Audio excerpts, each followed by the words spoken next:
Before money was born in the form we know today, fiat money, the markets used so-called hard money. It is a kind of money that was based on material goods, most often some precious metal. It cannot be forged, faked, and therefore there was no person or institution that people had to trust, or whether it was not issuing money for its private purposes. The beginning of the financial institutions were deposit banks. The bankers who worked there had little in common with today's bankers' profession. In those days, they were the owners of banks where gold or other ore could be deposited. For the goods brought, the banker issued a banknote, hence the later word of the banknote. It was a confirmation of depositing a certain amount of gold. In order not to withdraw the metal from the bank at each payment, the fee was paid by a banknote with an appropriate denomination. There were many banks, and each of them could print their own banknotes, but only banks with good repute were the most respected. Their banknotes were widely used by the market. Everything worked very well.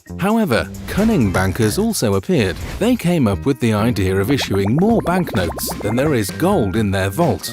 After some time, people realized that there are much more banknotes than precious metal. This resulted in a so-called bank run. Everyone wanted to exchange all their banknotes for gold. It was not possible. Banks that produced notes without coverage closed and declared bankruptcy. Of course, false bankers were punished not only by bankruptcy, but also by state fines. That's why it didn't make sense for anyone to make false banknotes. The markets worked well until the states allowed the production of more banknotes than bullion, and they themselves took over the monopoly in money production. The described idea in which every institution and bank can issue its currency is called free banking and was in force in the 18th and 19th centuries in over 60 countries. However, when countries realized how lucrative business it might be to have a monopoly on money creation, they forbade free banking.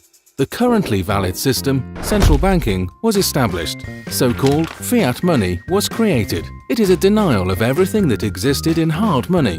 Until the mid-20th century, all episodes with private money were replaced by money issued by the monopolist. This money is not covered in any goods or metal and is based only on trust in the monopoly, which guarantees that it conducts its monetary policy well. The world was again interested in private money with the creation of the economic book The Denationalization of Money by the Nobel Prize winner Friedrich Hayek. He has again started a discussion about the superiority of private money over the state. However, no government wanted to take up this topic. It lasted until the 90s, when a group of cypherpunks appeared.